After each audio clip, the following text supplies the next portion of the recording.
to Stories of Brisco and Bradshaw. I would be Bradshaw, and that would be your Chickasaw native, your Chickasaw Hall of Famer, Oklahoma's favorite son, Mr. Gerald Brisco. And when the UFC started, you had certain stars that just transcended the sport. Everything about them just radiated star, and this gentleman was one of those stars, one of the toughest men on the planet, but one of the most charismatic men on the planet either. The reason that UFC has such success today is because the pillars and legends like this man, Mr. Tank Abbott. Tank, welcome to the show. Thank you, man. It's good to be here. And we got who we have with the show. I'm sorry. Who do we have with us now? Yeah, this is Bud, King Bud. He acquired King not too long after we got him, but this is Bud. Bud, he's not letting Daddy sit here by himself. So we're pet friendly on this show. I got John all the time, so we're pet friendly. I understand. That's awesome. Yeah, Tank, man, welcome aboard here, man. It was great to get in touch with you and get your permission to come on here. I've been doing some research on you, and you know, I was a fan back in your day when you're fighting, man. You had some vicious punches, but I found out something. You know, that's always the great thing about research. You always find out something new. You mentioned, but before we get in, I want to say how the Gracies barred the amateur wrestler from getting in the UFC. But let's go before the UFC. Let's go back when Tank Abbott was growing up. You started wrestling when you was 8 or 9 years old. What got you into wrestling? Was your dad a coach or was it a teacher? Yeah, absolutely. That's a good question. My father, believe it or not, he was kind of a wild guy, and he was got a football scholarship, and so I was the last of his children, and my brother and sister are 5 and 8 years older than me, so I was like the pet. And so I can remember going to the gyms with him and all that stuff when I was a little boy, and I ended up, tagging along with my brother, who was being molded into being a football star. Because my dad was a huge football player and football coach. I went to his football games in college, believe it or not. So I was the tag along because I guess they couldn't afford childcare. So he was tagging me around with him, and I remember going to the gyms and all that kind of stuff. And, my brother was kind of like, I don't like saying this, he was kind of like my hero at the time, my older brother. I want to be like my big brother. And so I'd go to all his football practices and all that. And my dad was a high school teacher / football coach. And so football was over. And he said to my brother that you have to go on and do another sport, you don't just stop at football. So he went into wrestling, and I was a tag along. I was a water boy on his football team, and I went to the wrestling room and instantly fell in love with wrestling. I was wrestling the guys that are the little dudes that fight nowadays. I was wrestling when I was 8, 9, 10 years old in high school. Was you a heavyweight? Was you big at that 8, 9? No, I never wrestled heavyweight. I was a 190 pounder. 190 pounder. I was not, back in the day when I wrestled amateur wise, the big guys were more like big oafy, what do you call, like Pillsbury Doughboys. Yeah, absolutely. Unathletic. So yeah. I would. They were football players that basically had to be told that you got to go out for another sport. They thought absolutely. So I never let myself get out of the 190 range, and I wrestled all the way up until college at 190, and then obviously. For some reason, the heavyweights started to grow from the 190 pounders by artificial means, I believe. Yeah.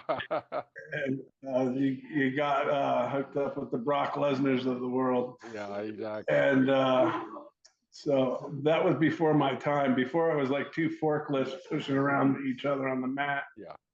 And then so that's how I got involved in wrestling. And I don't know what it was like, but in the time, I like to fight.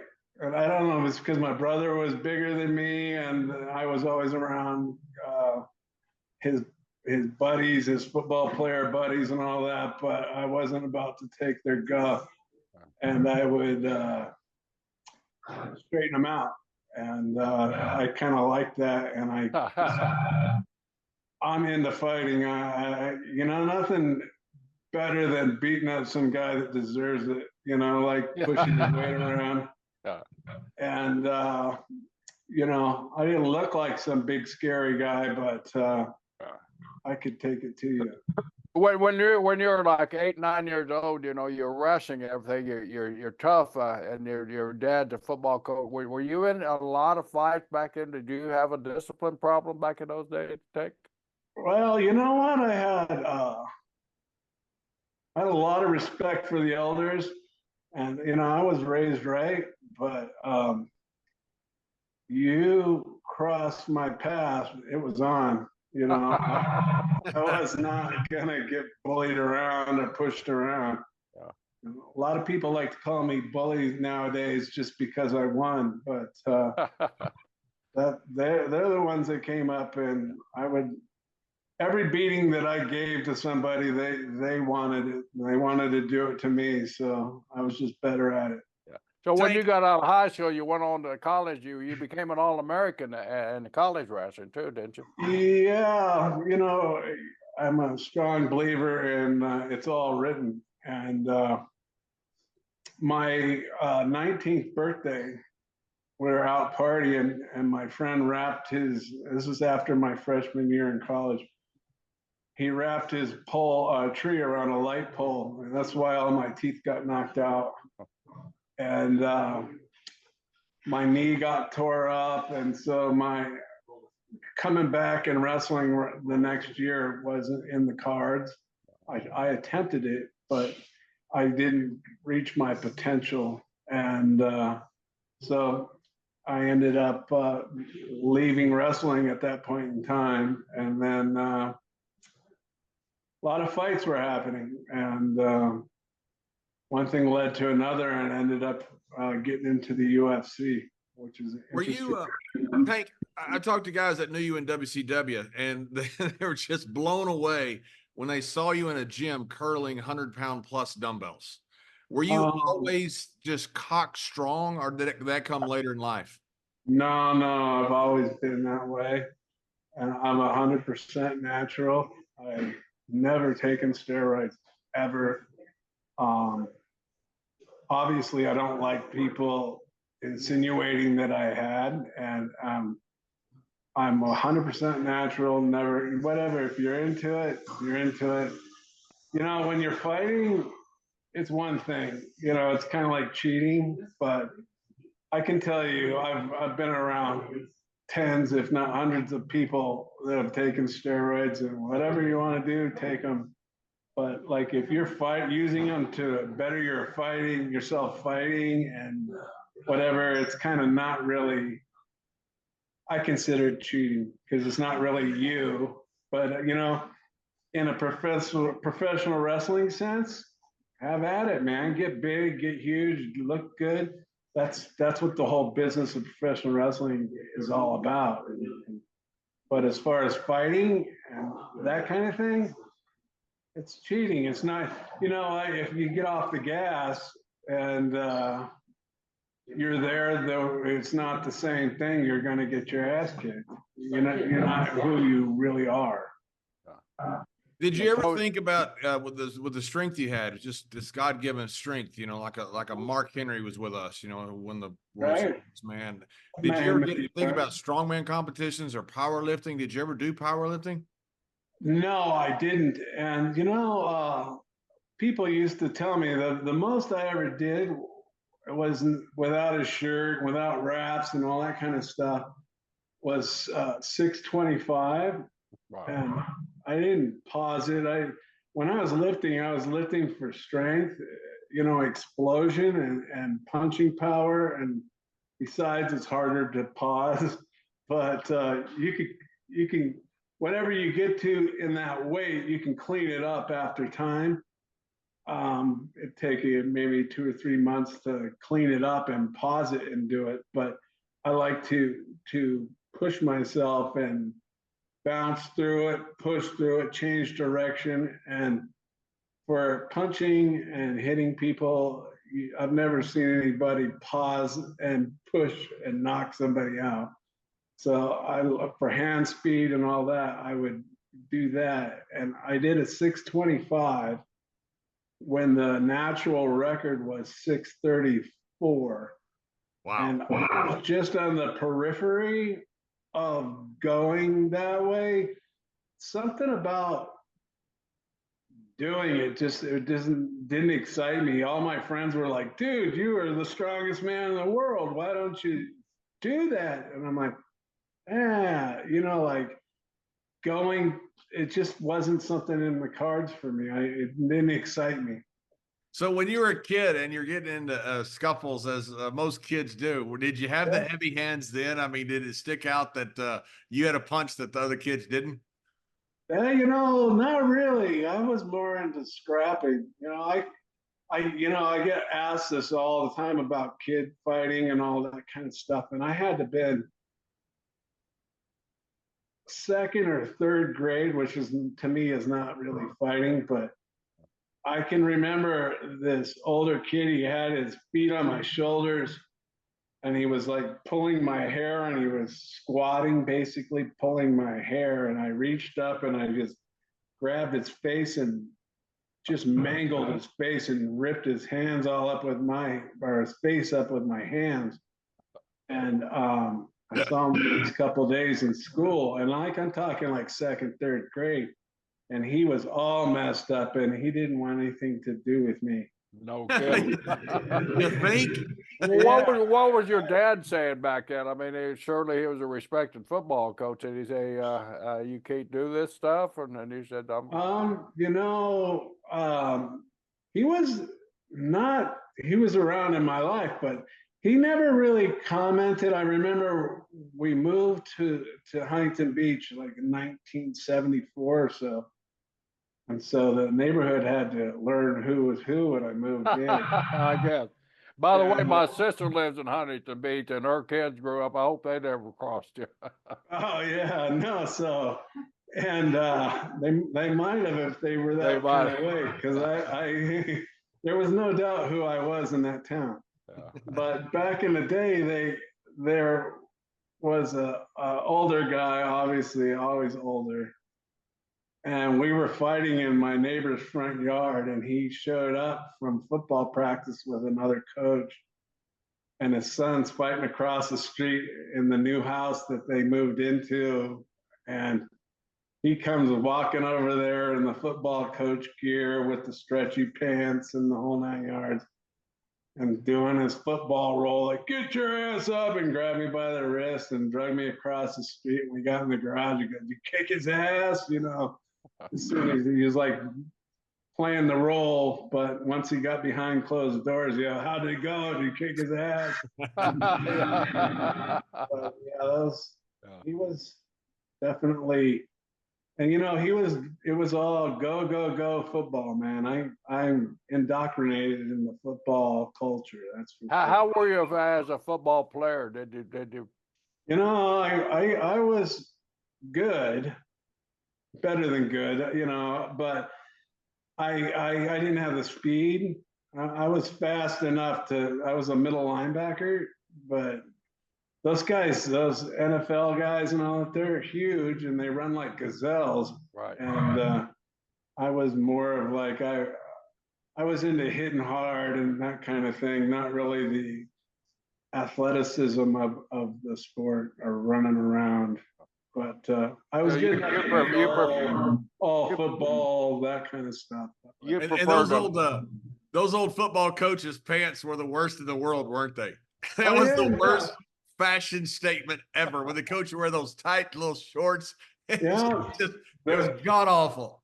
It's like out here in Scottsdale, all the old timers wear them stretchy golf shorts. They're kind of the same kind of thing. I see them and I smile because it reminds me of that. So after college, what did you end up doing? Before the UFC, how does this progression happen where you end up to the UFC? Because I know you applied for several years before you got in. Well, it wasn't really several years, just a year. Well, my mother would never let me box. And she's like, absolutely no way, because of CTE and Muhammad Ali, you're going to end up like that. And she's like, nope, nope, nope. And then, I was like, after high school, 18, I was the family pet, and my mom was like, don't leave me at home with your dad, please. And so I'm like, what the hell? I want to box. And there used to be an old school boxing gym in Westminster, which was adjacent to Huntington. And I was always tempted to go in there, and a lot of big names went through there. And a guy that I was still milling around. I actually graduated from college, but I was like a career college student. I was having a great time, boy. I bet. I know that I was there as well too. Yeah, exactly. I didn't want life to end, man. I was like, I could do this. All the girls, everything. And so I was at a party, and back in those days, there were like house parties, and people's parents would leave, and everybody from the neighborhood would be in there drinking beers and all that kind of stuff. And I ran into some younger kids, a couple years younger than me, that had gone off to college at San Luis Obispo. And they stumbled into a boxing gym up there. And they're like, dude, yeah, we started boxing. And I go, I always wanted to box. And they go, why don't you come up, see our place? You can stay there overnight, that kind of thing. And I'll introduce you to my boxing trainer. I'm like, sure, why not? I was kind of, believe it or not, when I'm like a shy guy, I didn't want to impose myself on people and that kind of thing. So they made it very comfortable. And so within a couple of weeks, I ended up going up to outside of San Luis Obispo, Morro Bay area. I believe it was Atascadero, all little towns around San Luis Obispo. And we went to this boxing gym. It was nothing more than a ring and some bags. Nothing old or extravagant or anything like that, nostalgia wise. And we went in there, and there's a very famous boxer from the early 70s, heavyweight boxer. It doesn't matter. I don't want to talk about gyms. But anyways, he was the nephew of this guy. And he had 8 pro fights. And if you watch these reels and stuff like that, and these guys learn a skill, whether it be wrestling, boxing, or any type of martial art, and they like, oh, this guy thinks he's tough, and then they get in there and they put him in a thing and they use their skill set to beat up the tough guy. So that was a situation, and they're like, oh, this guy thinks he's tough. Let's get him in here. We're sparring with this guy. His first name was Bobby. And let's get him in here with Bobby. And they're like all nodding their head with a big smile on his face. He thinks he's a tough guy. Yeah, get him in there. And so I go, and they go, you ever sparred before? And I go, nothing serious by any means. Not, maybe out in front playing around with my friend. And Next thing you know, they're going, nope, nope, nope. They were all waiting to watch the tough guy get beat up. They went and got me a mouthpiece, and they used coffee to mold it. And they put me in there, and it didn't work out the way they thought it would. And I pretty much gave them a shellacking. I just said, what the hell is a street fight? I don't know how to box. I'm not going to sit out here and box. I'm just going to throw the dogs, lay my ears back, and just go for it. And I ended up taking it to him. And everybody's like, oh my God, what the hell did we just see? And I left, went back home, and my friend's calling me up, and he's like, hey, you need to go down to Westminster Boxing Gym. And at the time,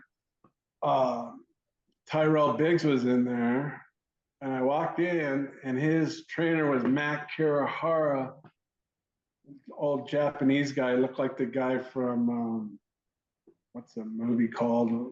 Karate Kid movie or something like Mr. Miyagi. Yes. He looked, believe it or not, it's like a movie. But anyways, he's like, oh, yeah, sure, kid. He had like an attitude like a mafia guy or something. And he's like, I'll train you. Well, he trained me for like a day or two. And then he kicked me down to one of his little satellite guys. And Jimmy, I think his name was, and he was showing me how to throw a hook and stuff. And I said, hey, well, I want to fight. When's the next fight? And he goes, well, it's like in 6 weeks. And I go, all right. You know, I was doing my road work, getting up running, doing all that kind of stuff. He goes, you can't do that. And I'm like, why not? He goes, you don't even know how to box yet. You can't get in and have a boxing match. And I'm like, well, that's what I'm in here for. I don't care. And they're like, well, if you want to do it, you can do it, but I strongly suggest you don't. And so I said, well, I'm going to do it. And so the fight came down. It was like 6 weeks later, and it was a heavyweight bout. And this guy fought. His name is Gary. And the only reason why I know it because I have them all on videotapes, and everybody's showing. His dad was going, "Come on, Gary, come on!" Anyways, I ended up taking it to him, and his mouthpiece fell out, and he was wobbly legs, almost fell out of the ring. And at the time, the guy that ran the gym was a guy named Noe Cruz. He's an old Mexican guy, taller. He's like 6'2", but he was the trainer for Carlos Palomino. And so he goes, I want to train you. And I'm like, well, I'm with Mac. And he goes, let me talk to Mac. And so that was a couple days.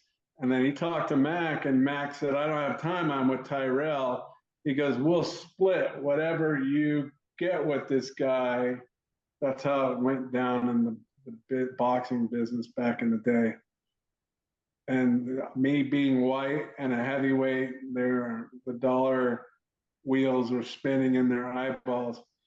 And he's like, this guy doesn't have what anybody can learn to box, he would say, but you have things you can't teach. And so he took me under his wing, and thank God he did. The guy is a mastermind of the sweet science, and taught me how to box. And I took out a few people. My last fight I cut down to was 199, like heavyweight at the time. Nobody would fight me. So I said, well, I'm not gonna just fight anybody, not fight. I'll fight heavyweight. And so I ended up fighting a guy that was 248. And I thought I won the fight, but he won the fight. And I was like, what the hell is going on here? I have that on tape also. And then 2 weeks later, I saw him on Tuesday Night Fights with a pro fight thing, and these were amateur fights I was fighting, and everything clicked. Like, oh, this is what's going on. They weren't going to they weren't going to let me win and then have him turn pro on TV 2 weeks later after a loss. And so that was that. Hey, surely you're not saying boxing. Surely you're not saying boxing could be fixed, are you? I miss that. The dogs.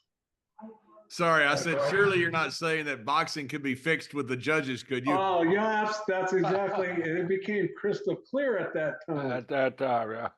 And then they have a boxing a book that shows your fights, and two of them they marked down because you had to turn them into the refs. They marked down that I lost, and I was like, "What? Who cares? I had it on videotape with me putting my hand over my head and the whole 9 yards." And it kind of soured me about boxing, but it was kind of like, yeah, this is what I figured.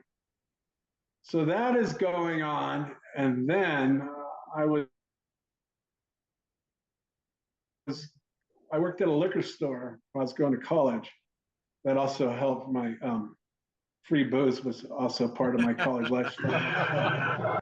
Yeah. And so on the way home from work, and I used to I'd go in there, do my homework, and then eat dinner from one of the restaurants around I was on a main street in a beach town. And then I would start drinking beers and watch TV. And so on the way home from that, it was a beach town. It was kind of over dark, and it was overcast, cloudy.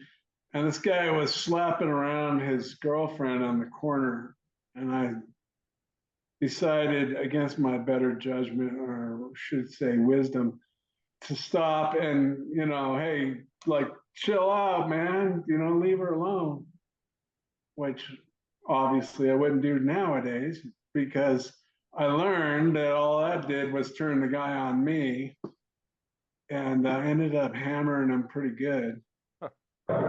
And turns out his stepdad was a detective, and so he wanted my ass thrown in jail because he didn't do anything. I just decided to stop on the way home from work and beat him up with his girlfriend there. So I took it to court. If I was guilty of beating somebody up, I would have said, take my lumps and throw me in jail. But it was all put me in jail scene. I kind of felt like Donald Trump for a second. And I'm like, what? This is like a kangaroo court. It was unbelievable. And so I got sent to jail for that. And my mother used to work, she's no longer alive, but she used to work for the county, and the sheriffs where she used to do all the retirement for everybody in the county. So the sheriffs were county employees. She would do your retirement. So I went to jail. She got me through jail as lightly as I could. They gave me 180 days. How old were you? How old were you, Tank? I was just cruising around 28-ish. Like I said, I stretched college out for a long time. And I ended up being able to go to the boxing gym. I went in to do 180 days, and they kicked me out to probation, where I did a halfway house. And during the day, I could go to the boxing gym for 3 hours, as well as work. And so I was in the boxing gym, and I would tell Noy, the trainer guy, I'd go, man, you don't understand. This isn't real fighting. I'm telling you, I kill these guys. You take a wrestling room and take it over to the boxing gym and say, who wants to fight? I go, the boxing gym guys, all the boxers will run and get on the payphone and call the cops and go, help us. And I go, you turn the tables and you take the wrestlers to the boxing, or the boxers to the wrestling room and say there's a bunch of boxers outside. I go, everybody be fighting to get out the door to beat them up. Right. So that goes on while I'm working at the halfway house, working for my friend who had a medical clothing manufacturing company, like a warehouse, a cut and sew. And he goes, hey, have you seen this Ultimate Fighting, my friend? I saw advertisements for it in Playboy at the liquor store. And I go, it's got to be professional wrestling. It's got to be all fake bullshit, you know? And he's like, no, no, no, no, no, this is real. And he goes, this guy named Chemo, the bouncer, and I had quite the reputation back in the day around the town. He goes, he's a bouncer at this bar that we used to go to all the time. And the guy comes, get you out of line and says, Mr. Abbott, this way, sir. I go, that guy fought in the UFC. He's like, yeah. And I go, I guess anybody can. He goes, yeah. He goes, would you do it if I get you in it? And I said, sure. You'll never do it, but go ahead. And this guy is a loudmouth kind of guy that I could never dream of being. But one of those guys that just keep pestering you on the phone. Hey, hey, hey, I got this fighter. So he was calling the UFC offices and telling them about me. And I ended up going there. And the guy that was running the thing said, oh, yeah, we hear about you Street Fighter guys all the time.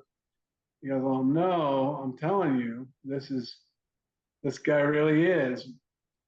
So we go to the office there finally, and I still was like, this is never going to happen. Go there, and he says, hey, well, we got this 6'8" guy for you to fight out in front, and he's 300 pounds. So I brought my grocery bag, that's back when they were still paper, with my high top shoes and a change of clothes. And I walked in there and we talked, and he goes, well, what do you do? And I go, I've been wrestling forever. And he goes, yeah, he goes, well, we got Dan Severn and we got wrestlers and we're just looking for, you know, whoever. And I'm going, well, I'm not really, I've been in hundreds of wrestling rooms. And I go, I'm not really a wrestler. He goes, what do you mean? I go, I really fight. I don't just think about how I can kick your ass. I go, if you want to go, we'll go. And he's like, yeah. And I go, in fact, I just got out of jail in a halfway house for fighting here. And he goes, yeah. And he goes, well, let me see what we can do with you. And it was the same scenario as like the boxing gym thing. Oh, yeah, we've heard about you guys. And then on the way out, he goes, what's in your bag there? And I go, well, you said you had somebody for me to fight. 6'8", 300-pound guy. And he goes, you do that? And I go, as long as I don't go to jail, sure. And he's like, oh, wow. So a week or two goes by and he calls up and he goes, hey, we need to see you again. We have an idea. So I guess he did some checking around. And at the time, Big John McCartney was the ref, was a cop. And he asked around Huntington and everything else, and he's like, oh no, that guy's really for real. He does do all that kind of stuff. So he goes, we came up with this thing, his name. Have you ever seen the movie Any Which Way But Loose with Clint Eastwood? Right. I go, I live movies, man. I don't watch them. And he goes, well, there's an orangutan in there, and it's Milo, some whatever. I subsequently have watched it, but he's a friend with an orangutan, and he goes and fights a street fighting legend named Tank Murdoch. And he goes, we want to call you Tank. I'm like looking at him. I go, "Dude, you can call me what? You can call me Lucy. I don't care as long as I don't go to jail and you let me fight. I'm down for it." He goes, "Okay, you're going to be Tank Abbott, the real life Tank Murdoch, the street fighting legend." Sounds good to me. And so I went to the next show, and the Gracies owned 1 through 5, unbeknownst to me at the time. So it was kind of set up who they invited to the show as far as skills and how they matched up. So I went to the show, and I actually got kicked out, but I got a wrestling buddy, worked for Club Sportswear. I was a big time volleyball clothing company at the time. And they decided to sponsor me, and they got me a ticket to go watch the last of the Gracies 5, UFC 5 in Carolina. And went there, checked it out, raised a bunch of hell with Jim Brown and all the fighters. I saw Dan Severn, and he had just lost to Gracie, I believe. It was a million years ago. And we were in the same elevator, and I was out having fun. And we're going up the elevator, and I said, "Hey, aren't you Dan?" And I don't know if you guys know Dan or not, but I call him Baby Huey. It's kind of a goofy kind of guy like that. And I said, "Hey, man, you let wrestling down, amateur wrestling down, man. I cannot believe that. How could you do that?" And, he's like, "Oh." And I'm like, "You do that again, I'm going to have to kill you." And he just looked at me like I was some crazy mark or something. The elevator doors opened, and I walked out. And then at the cocktail party, I was partying at the bar across the street. I went over there with a bunch of people from the bar scene, and somehow me and Jim Brown's paths crossed, and I ended up taking his beret off of his head. I was a young, wild man. Okay, you got pause there. How did you? What? Tell us that. That's a great. He just had a swagger to himself and the whole 9 yards. And anyways, I took the beret off his head. I walked off about 5 feet, and he was like, hey, man. And I turned around and I zinged it at him like a frisbee. Hit him in his chest. And he was like, "Hey, young man, you better mellow out," that kind of thing. At any rate, I came back home, and the guy that was my pseudo manager at the time, phone contact, their lines went dead, and he finally got the guy back on the line. He said, "Hey, what's going on? When are we going to get set up and the travel for the next show?" And he goes, "That guy's fucking crazy. Because that guy's never coming in the show." He goes, "He tried to fight everybody. He's a nut." And perhaps I was in those days, but well, after hearing that story, I agree with it. How did you get kicked out? Yeah, I got kicked out before I was even in it. And so weird twists and turns. And this ties into professional wrestling a bit.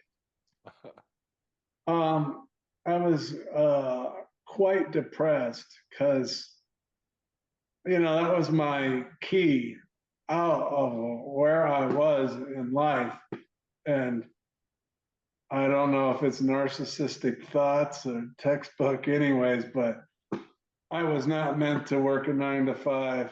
And so I was kind of like, "Oh man, you screwed up your only path out of normalcy here to be something that you are." And I was depressed. And so these guys I was training with, I went over to their apartment, and they're like, all right, we're going to the gym, we're gonna bang it out, and we were not knowing how to fight, but we would go in and fight in an empty wrestling room as much as your friends would allow you to beat up on them. And so I go, no, man, I got kicked out. And I go, oh, what do you want to do? I go, well, let's just go have a drink. So we went to a dive bar, and I didn't want to go. I wouldn't have gone normally, but not that it was a dive bar. I just didn't like where it was, the people and everything.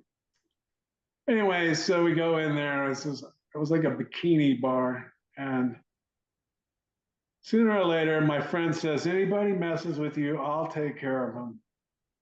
And so, of course, somebody messes with me. And he's pushing in the guy's face, and this guy's wrestled at Nebraska, was an All-American. And I'm like, oh, here we go again. It was, it was an everyday occurrence. And his girlfriend come running up, and he foot swept her. And so I went, him and the guy and my friend started pushing each other. I went in to pull him off before it escalated into something bad. And I'm pulling him back, and I hear this huge crack and a light flash. Like, what the fuck was that? I turn around, and some guy's holding a broken pool cue. And instantly I said, oh, that's what it was. And he was kind of like, how come this guy isn't falling down? And I snatched him up and made short workout and work over him. And so the owner ends up knowing the guy through drugs or what have you, buying them, selling them, knowing the guy that I was working for at the cut and sew medical company, the guy that got me into the UFC. That's how small of a world. That's why I think it's all written. And he calls it up my friend and says, hey, I got this guy on tape hurting this guy really bad. And if he doesn't give me some money, that tape's going to be given to the cops. And so, like, oh my God, I just got out of this. It's called Camp Snoopy. It's like an honor farm thing. I just got out of Camp Snoopy, and now I got a crime on tape that could send me to the big house. And this guy's extorting me for $1,000. And I had to mull it over, like, what the hell am I going to do? And so $1,000 back in that day, well, might as well have been 100,000. Right. And I'm like, oh my God, I had to pay this guy. So I go get the money out of the bank. I go to the bar and walk in there, and I swear to you, it's central casting. Some little wormy, long-haired guy with those Vans slip-on shoes with the black and white flag type thing comes walking out and says, hey, man. I'm like, oh, my God, this is not happening. Tells me about all his cameras, and he's pointing them out to me and everything. And then he takes me outside and he says, see this? Because I had enough wits about me to carry this guy out the front door. And he's like, I took that one down, and there was a post hanging off the wall. He goes, so the cops don't know about it, but I have the tape of what you did to him out here. I'm like, oh, this is just, it was just like quicksand. It was getting deeper and deeper. Next thing I know, I'm like, okay, all right. So then he goes, why don't you tell me, after I give him the envelope, he goes, why don't you tell me something? I don't understand this. He goes, everybody I get to bounce here, everybody comes in here is terrified of you. And he goes, I don't get it. He goes, it's not like you're some huge dude and the whole 9 yards. And I go, oh, I keep saying 9 yards, but anyways, so the whole 9 yards. And I'm like, oh. I go, that's just the way it is. I go, I've been around these towns for a while, and I take care of business. And he's like, yeah, I just don't get it. And he goes, well, you ever thought about professional wrestling? And at that point in time, I was not even remotely, I had exposure to it. And I did not like it, but I was not something I ever thought I'd do. And I'm like, but I wasn't in the position to have anything negative towards this guy that just extorted me. I didn't want to fan the embers or anything. Right. So I go, yeah, well, you know, whatever comes your way, comes your way. And he's like, well, let me tell you something. I have a friend who is a agent for professional wrestling. And I'm like, yeah, and he goes, he can get you into professional wrestling. And he goes, and if he does, then we can, you know, split the money, or, you know, I can represent you. The guy's a shill or a money grubber kind of guy, trying to make a huckster, trying to make a buck. And I'm like, yeah, sure, whatever, you know, not thinking anything of it. And he's all, no, I'm telling you, this guy's a big guy. He's brought this guy into my bar. I wish I remembered the guy's name. It was some big wrestler name at the time. He brought him into the bar and all this kind of stuff. And I'm like, yeah, no, whatever, you know. And he goes, well, how do I get a hold of you? And I go, it was back in the day at pagers. And I go, you can give me a page, or you can call my buddy who you had call me to tell me you have the tape. He can get a hold of me. And so at the time, I was peddling garage doors, sectional garage doors for a buddy, just to make alcohol money. And so I was sitting in his office, and the pager goes off, and I go, what does he want now? And the guy that was calling the UFC, and it got me in, and then I go, I don't know. So I call him up, and he goes, and I'm kind of pissed off at him because his friend was the bar owner, and God knows what they were selling and buying from each other. So I was kind of pissed off. What do you want now? Kind of thing. He goes, hey, Brad wants to meet you at a restaurant. And he goes, you know where this is? You know, it was like a Fridays or something like that. He goes, I'm like, yeah. And he goes, well, he wants to meet you there. And I'm like, yeah. And I go, he goes, call him. So I called him up. And he says, hey, kid, you remember me? And he goes, remember that guy I was telling you about, the agent? He goes, he wants to meet you at a restaurant. It was around noonish, breakfast type, late breakfast kind of thing.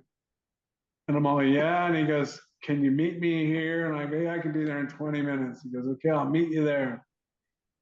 So we go there, and once again, central casting, this guy pulls up in a 560 red SL. Back in the day, it was brand new. It was like, what the hell was it? Was it 94, 95-ish? And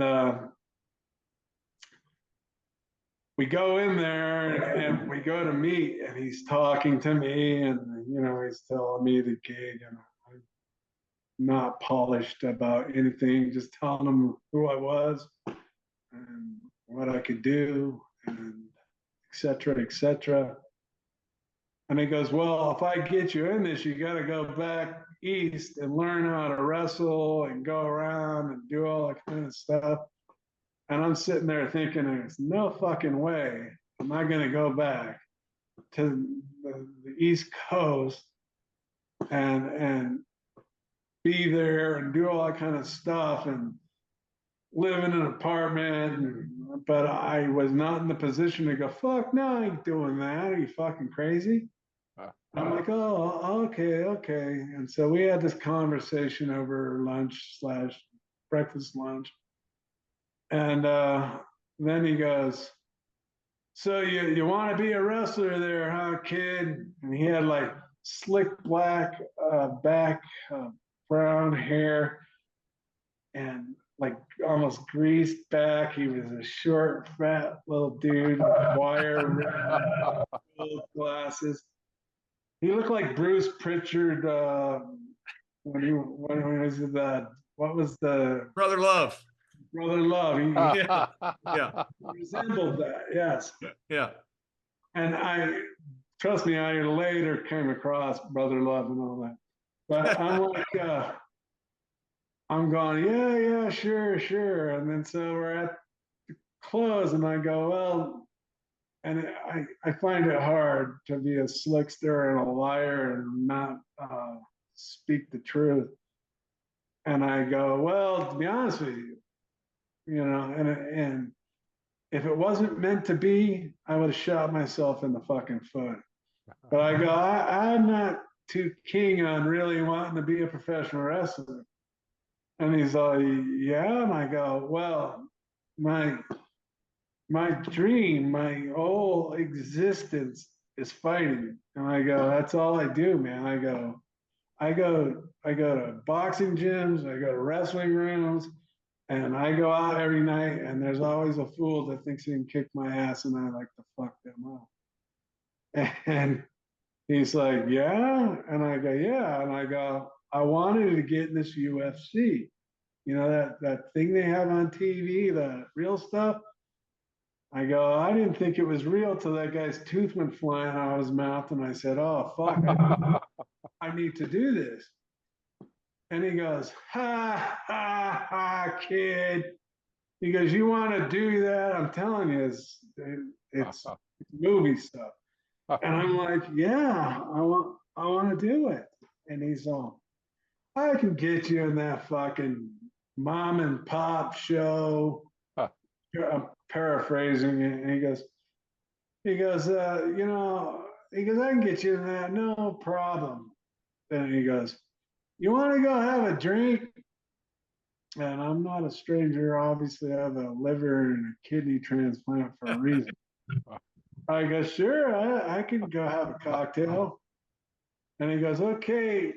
And we were in Garden Grove, which is adjacent to Huntington Beach. And he goes, do you know where a bar is on this street? And I go, yeah, I know where it is. He goes, I'll meet you there. We'll have some drinks and talk. So I'm thinking to myself, what the hell? And so I get in my truck, and a little mid-sized truck, Sonoma type thing. I drive over there. And next thing I know, we're all sitting around having drinks, and he's talking to me. It turns out this guy used to own a coin operated business back in those days with the video games and all that kind of stuff. So he knew all the bar owners and all the people. And so he was whipping out his keys and opening the machines up, and we're drinking, and I'm like, not knowing who this guy is and being a babe to the world at that time, I was like, wow, this guy's a mover and a shaker and the whole 9 yards, buying into the whole thing. And so he's sitting down, and he says to me, hey, kid, you want to be in that fighting show? And I said, yeah. And he goes, I can get you in that show, no problem. And I go, yeah. I go, well, what do you want to do? And he goes, Well, he goes, give me some time. He goes, first of all, I'm gonna ask you seriously. He goes, those guys are black belts and trained killers and fighters. You sure you want to do this? And I go, absolutely. And he walks outside and he gets in his SL red convertible and he pulls out a brick out of his glove compartment with an antenna on it. And it was one of those old cell phone things. Those did look like bricks too. Yeah, exactly. So I'm looking out the window going, holy smokes, what the hell is that? I go, this is like the movies. This is a Charlie's Angels thing, you know? And he's out there on the phone. I'm like, going, is he? Because he said, let me go get on the phone. He was obviously putting on a show for me. And I'm like watching him through the windows. And then he comes back in. And he goes, all right, kid, you're in. Wow. And I go, no, there's no way I can be in. And I go, I'll tell you what happened. I just did. I told you guys. And I go, they're not going to let me in. He goes, that's all taken care of. He goes, you got 3 Jew boys and an Irishman running that fucking shop. And I'm like, I got to pinch myself, man. This is the movies. And I'm like, okay. And I had the wherewithal and limited wits that I do have. And I go, what do you want from me? He goes, I don't want anything from you, kid. He goes, they're making like $50,000-$60,000 if you win the show. He goes, that's pissant money. He goes, keep it. That's yours. He goes, but you're going to get your ass kicked. Goes, when it comes to making the real money in wrestling, he goes, then we're going to talk. And he goes, and I want you to give me first, crack. And I said, well, that's fine. I go, as long as you don't want anything, we're all good. He goes, no, just don't get hurt too bad. So you're thinking, this guy's $30,000-$50,000 at piss money. You're thinking that's the most money I've ever been around in my life. Hell yeah, man! I was like, I'm never gonna have to work again. Are you kidding? Yeah. And so it goes on, and then 2 or 3 days later, the guy that was the cut and sew, the mouthpiece on the phone friend that got me into boxing, calls me up and goes, you're not going to believe this. And I'm all, what? He goes, a FedEx came and there's a contract in there for the UFC. And I go, you got to be fucking kidding me. I go, I'm coming down there right now to sign it. We're going to send that fucker right back. And he goes, yeah, man. He goes, what did you do? How did this happen? I go, it's too hard to explain. I can't tell you. And so they all thought I was going to get my ass kicked. And I was going to be, just like the boxing gym, I was going to be the stooge to show the whole world what happens to street fighters against these skilled martial artists and their skills of boxing and all that. And the first fight, I think, was 19 or 26 seconds against a 400-pound Samoan guy. It's kind of famous because he did all these convulsing on the floor. And he's with his arms all stuck out, and they're like going, oh my God, this guy just made short work of this guy. Not only did he do that, he did it in devastating fashion. And I wasn't into the respect and all martial arts. And like I said, I was a young man full of vinegar and piss. And I was like, okay. So I saw him flopping on the floor, which I've seen many, many, many times before. And the build up to that fight, it was the first fight, and there was a huge build up to it. and everybody's all running around going, oh, like I had a meeting with the announcers, and Jim Brown couldn't put together where he knew who I was. And he was looking at me and he goes, you know, you got like a big mouth and you're kind of cocky and you're all that. And I go, well, you don't remember, do you? And he's all what? I go, the cocktail party at the last show. He goes, his eyes got all big and he sat back in his chair and he's like, oh. And then he's like, I can't wait for you to fight in this show. Like, oh, this guy's going to get his just desserts, this big smart ass. And I understand exactly because I run into these kind of guys all the time. And I'm like, well, you'll just have to wait and see what happens. So when I knocked out, then it was random with this lottery system that they picked out who fought who. And I was the first fight, and I was the first fight against a 400-pound bone-breaking Samoan. And all these guys from the martial arts world and pretty much just about everywhere do not really understand fighting, especially in the street. Not some fucking skill that you learn and you go practice in a dojo. Like when someone's trying to kill you and you're trying to get to the point where you can kill them, where it's your decision to make. And so they had no clue. And so when I knocked his ass out and he's flopping on the floor, I couldn't help it. It was inside of me. I just had to make fun of him. And so I put my arms out and did a little dance. And then I looked over and I seen them all sitting at the announcer's desk like, oh my God, this guy is really not just saying this. He really is for real. And then the next fight I fought was a 6'8" guy, 300 whatever pounds. But just where, like I said, was where I ended up. I had him pinned up against the fence. And I was stuck there for a little bit. And I was thinking, what do I need to do? So I put my knee on his face and I reached down and I grabbed the fence and I started pulling down so the pressure would go into his face and his arms and his legs would start kicking everywhere. And I looked up into the crowd and guess whose table was right dead set in front of me? Jim Brown and the other two announcers.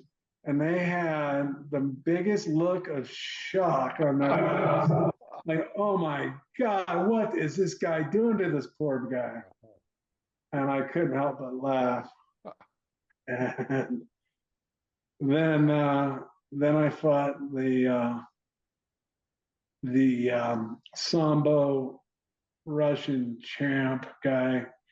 And you talk about boxing being fixed. They kind of set me up on that last fight with Oleg as far as John McCartney, the ref, breaking things up when he shouldn't have. And he fought his friend before he fought me. But that was your favorite referee, right? Oh, I hate that guy. That guy, you know, he is he's I call him a crook. I also he's a pathological liar. Something like a stooge too, I heard. Yeah, he's a huge stooge for Gracie Jiu-Jitsu. And you know, these people live vicariously through fighters. And if you just used your skill this way, you would be able to do this. You know, it allows people to enter in their heads. It allows them to enter into a combat with somebody else. Like, oh, I would do this to him, and I would do that to him. You know, it's like the famous line people say, everybody's got a plan till they get punched in the face. basically it's the same thing. And so John is a stooge for jujitsu, and he would do this if he was there. Yeah. It bleeds through in his refereeing, and I think the truth of it all is coming out.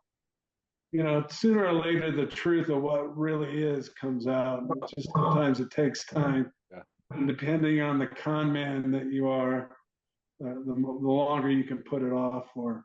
John made a long way. If he was such a great referee and everything, where is he now? It's not like you get old and can't fight anymore. It's like, why can't you? Anybody can referee. It's nothing. Was there Tank, ever an explanation for them standing you up at that point? No, and he's like, oh, well, there's no action, and so if you want to draw a consistency with that, like, oh, well, you weren't doing anything. Well, yeah, I was. I just got pulled. You've ever been in a guillotine choke? It's pretty hard to get out of, and you can't breathe. And so I pulled my head out, and it's safe just to lay on somebody's chest, put your arms up, and get your air back. Well, that's what I was doing, and he was saying, "Oh, well, you weren't doing any action, so I had to put you on your feet." Okay, I'll give that to him. Well, the very next show, I fought Severn. Severn laid on top of me for 15 minutes and bitch slapped me like I was a woman, like he was hitting a woman, like he's slapping me. He didn't do anything. Did he ever put us on our feet? Never.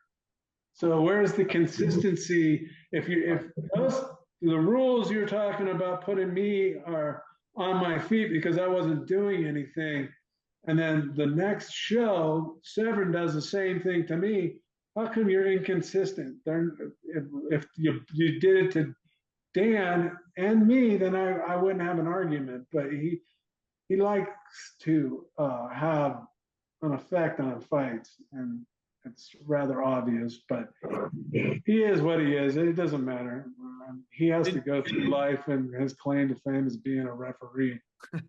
You know, and some of your fights take. I mean, you have all the ingredients of a professional wrestler. You're mocking a guy when he's dying after you just knocked out. That entertainment. John and I was talking before we came on. You've had that entertainment stroke in you. It seems like from the beginning of your career. How did that come about? Is that just something that you were born with, or did you kind of develop that kind of attitude? Oh no, nothing. That's just me, man. That's just you. Yeah, I You think like to have fun when you're hurting people, huh? Oh, absolutely. And there's no, and it's more of, well, you were trying to do this to me, and so why? That's where the big thing is. You're going to say something like, "Oh, you're making fun of somebody," but they're trying to do the same exact thing to you, and so it's innate, man. It's who I am. So, like, oh, you're not so tough now. You're not so big and bad now, and oh, now you're gonna have to eat your just desserts.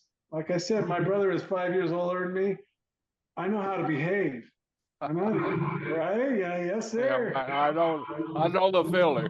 Yeah, it's like, yes, sir. Yeah, your big brother said, and keep your mouth shut. Yeah. I know how to do that. And so, like, when the tables get turned, and by the way, when I was a junior in high school, the tables got turned on him. He was like all-American college football player, linebacker, and the whole 9 yards. And it was over a TV remote. And back in the day when the cable thing was on a long street. Right. And I wanted to watch something else, and he was Big Brother until that day. Until that day. Yeah. That's got to be quite a humbling experience to get beat up by a junior in high school when you're Mr. All-American college football. No, you're a big All-American now. Yeah, exactly. But yeah, no, yeah, no, that's what you get. I mean, it's just who I was. And did you realize, because you became the biggest star in UFC at the time, and it wasn't just your great fighting, like Mr. Briscoe said, it was you. People Right. enjoyed listening to you. That you were entertaining, you were fun, the whole package around you. Were you aware that the whole package was something that was having this great connection with the fans? No, and while you're speaking, I was searching that in my head real quick, and um, I believe it's just my honesty. I mean, it's just the honesty of it. It's not, people think that, and then when you articulate what you're thinking, people like, yeah, damn right. We don't want to see some two guys laying around on the ground doing stupid ass shit. We want to see people get messed up, and that's what they got. It's kind of funny, but it's true. And I've never been a person to hold back, and it probably cost me some misery here and there. But I'll say like, hey, fuck no. Like, that's right. All you pussies were running around saying, oh, wait till we get our little fucking finger lock on you. You're going to be begging for your life. And then you're like, oh, yeah, that's really, really going to happen. And then when you stretch somebody out, knock them out, or make a fool out of them, you go, yeah, that's right. That's what you get. You thought you were all that, but that's what you get. And it all boils down to like just being respectful. Just have respect for people. That's all. I was thinking about knowing that I was going to be talking to you guys, and I go, I don't have a bad thing to say about anybody in wrestling. I had two people, and one's fallen off of my list, and that was Lex Luger. My first meeting with him, he now that I'm older and the things that I've been through, I get where he was coming from at the time. So I could cut him some slack now. But at the time, I thought like, oh, I'd have to fucking run into the bathroom with that guy in there by myself. And not in the way that sounds, but and then the other guy, I still couldn't make an excuse for liking him, and that's Terry Taylor. That guy's wait a minute now. Is that the Red Rooster? That's John's former roommate. No, it's not. No, it's not. No. You and John have the same opinion towards those guys. Yeah, no, that guy's a dick. You're making John's day now, Tank. I'm telling you, man. I used to keep an eye on him, and if he would have walked the wrong way and got in the wrong room at the wrong time, we wouldn't be talking about him right now. Yeah, you might be the most popular man in wrestling if that had happened. Yeah. He definitely would have had an attitude change. Did you enjoy your time in WCW? Oh my God, that was a fantasy come true, man. I'm telling you, professional wrestling was completely like for reaching for the stars. That was something like, oh man, I would love to do that, but that would never happen in a million years in my life. And it came true. It was like, well, how did it happen, Tech? How did you transition over? Well, they were going to get rid of the UFC with John McCain and way deep politics with boxing and all that kind of stuff. They were afraid it was going to turn into what it has turned into, and the death of boxing almost. And John McCain had something to do with Budweiser, Right. all the politics. Mhm. And I back to the professional wrestling guy with the bar. Right. They actually, I don't know if he got me into the UFC, but they sent a contract. All within a couple of days, he said that they were going to. Like I said, my whole life is written. If you look back on it, it was like, how does this happen? It doesn't happen this way. And so I went and I stretched everybody out and knocked piss out of everybody at the UFC. And I went around and I told them, I go, I've been telling you guys since day one I was going to do this to everybody. You guys don't know what fighting is. You have not a fucking clue. I showed you what it is. You had to cheat to fucking get to win, to get Oleg to beat me. But it doesn't matter. It's the way it is. Well, that was on a Friday. I turned around and came home. Well, see, that was Friday, and I was supposed to come home the next day. And another fighter got in a fight with after a fight in the show, you had 2 more fights to go. There were other fighters in the back, and this one guy, they were all colluding to get me off of my game, threw a kick at my dad's head and trying to get me off my game. I said, I'm going to get you later. He ended up messing with my friend. My friend knocked him out the next morning in the lobby of the hotel. So we had to drive home to Salt Lake from Casper, Wyoming, because we were afraid the cops were going to arrest me. So I get home. I literally home for a night. I had to wake up because they had Bash on the beach. Not even knowing what the hell that was. It was WCW. Mind you, my professional wrestling knowledge was Hulk Hogan, King Kong Bundy. And that's it, basically, just the basics of what people. But I knew a little bit about wrestling. Not a lot, nowhere near anything, basically nothing. So I end up, the guy that was the manager, and I'm searching for his name, that looked like Bruce Pritchard. Paul Dangerously. No, was it Paul Heyman or Paul Dangerously?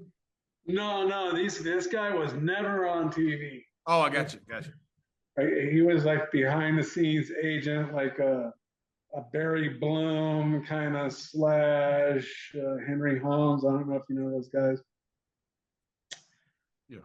Kind of let that behind the scenes at that level. He was below them, but he knew them. And was it Rick Bassman? No, it wasn't Rick. I know Rick, but it wasn't Rick Bassman. It could have been. But so God. Anyways, it was Bash on the beach. So I woke up after getting home, and I mean, I was beaten up pretty bad. And drove to this little embroidery shop that the guy moved away from his dad's cut and sew shop, and he had an embroidery shop. And the bar owner and the guy with the red 560 SL were there waiting for me. And I walked through the door, and instead of I'm a hey kid, mafioso acting wannabe, like all that, was like, oh hey sir, how are you doing? Oh my God. I'm like, yeah, isn't it funny how things change all over a one night? And he goes, oh, let's go. We're going down to the beach. It's Bash at the beach. And I'm like, okay. I go, whoa. And I had, at that time, there's only one big hotel on PCH there. And that's where everybody was staying. And we went there, and I saw Hulk Hogan pull in the, what do you call that? The parking structure. He was like in a little, like a Honda or a small car, two-door thing. I guess the car rental place didn't have any cars, and that's what he was in. And I was like, holy smokes, that's fucking Hulk Hogan. Like, I was like starstruck to a certain point at that point in time. Like, probably even buying into the 560 SL bullshit that was going down. And I was like, wow, this is like crazy. Well, I go walking in, and it's like overnight, like I fought, and then we drove from Casper to Salt Lake, and we got into the airport, and everybody's yelling, "Oh, fuck, Tank Abbott, fuck, what's going on?" I'm like, "What the fuck?" I'm like, "I know who the fuck's that?" And it was like overnight. It was like, it was crazy, is what it was. Especially like you're walking in my shoes, like, what the fuck? Before I couldn't get the time of day from somebody, and the people are like, "What do you want to drink? Here, what's this and that?" And then the next day I get up and I drive and I walk in the door of this little office, and they're sitting there and the 560s parked out in the front. He goes, "Are you ready, kid?" And I'm like, "What?" He goes, "We're going to the bash on the beach. WCW's down there on the sand at the hotel there." I think it was a Sheridan or something. And I'm like, I guess, what the fuck's going on? Like, why am I the toast of the town? It was like, it was really crazy. And so we walked, and I get in his car, and like, getting in.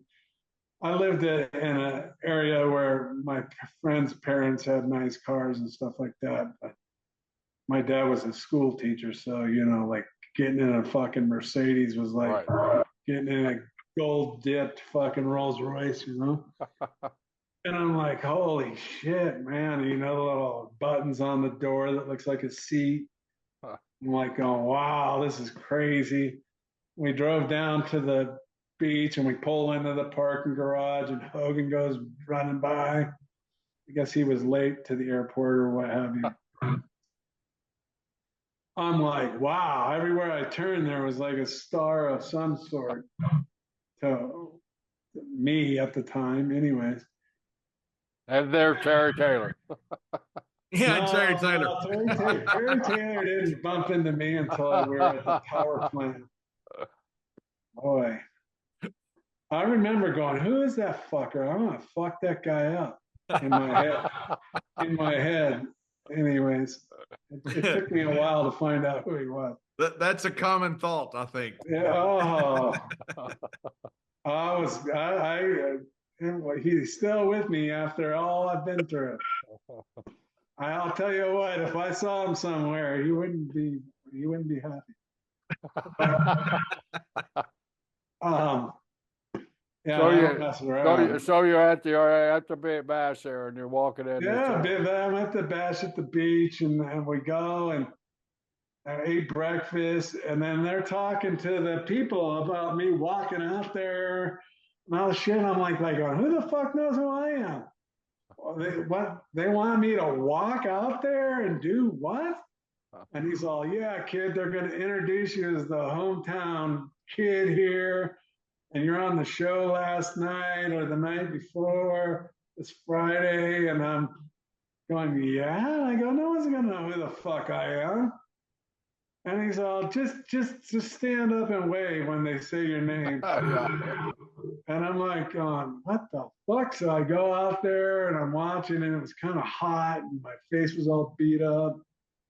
They introduced me, and he's like, "You're going to get a big pop." And it was right. He watched too much professional wrestling. And I'm like going, okay, what the fuck? And oh, I almost had his name. And so introduced me and we watched and I'm like, oh, fuck this. And so I watched a couple matches. I want to, I don't want to say because I don't know. Anyway, so there's some matches going on and some like high flying guys. And we walked back across PCH and the the deck had like a restaurant on it and a bar and I had some friends come and they're like watching me interact with all these people and I'm looking at them like, what the fuck's going on? This is crazy. They didn't even know who I was 2 days ago. And now I'm like the toast of the town. And so then they had a table all set up for me. And he goes, and he's all excited, this guy. What the fuck was his name? But anyways, so he's like, yeah, kid, this is going to be your spot. And I'm like, yeah. And he goes, there, he's going to sit here. And he had everybody mapped out on all the seats and all the table and the whole 9 yards. And Hulk Hogan was going to sit at the end of the table at the one end. And I sat at the other end of the table, like at the end. I'm like, me? I'm going to be the guy sitting here. And they're like, yeah. And he goes, and Barry's going to sit here. And I come to think, I'm not going to say with 100%, you know, positivity of who it was. Barry Bloom, I think, the guy from Disney or something. Right.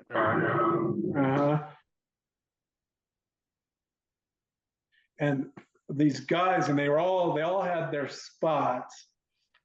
And I had like 2 black eyes and just, I look like someone beat me with a bat.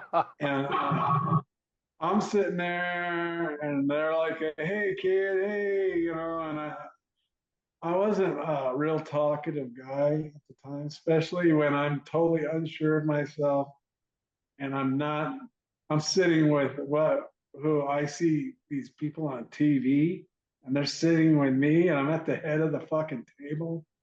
And Bischoff was there and I didn't even know who Bischoff was, Eric. And the whole table sitting there and Hogan's holding court and, you know, they're all just like, woo, woo, woo, woo.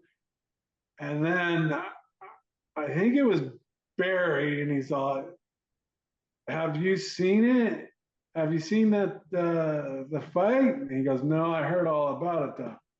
And he's all, well, we got a VCR for you. We're gonna go watch it and the whole 9 yards. And I'm just sitting there like, okay.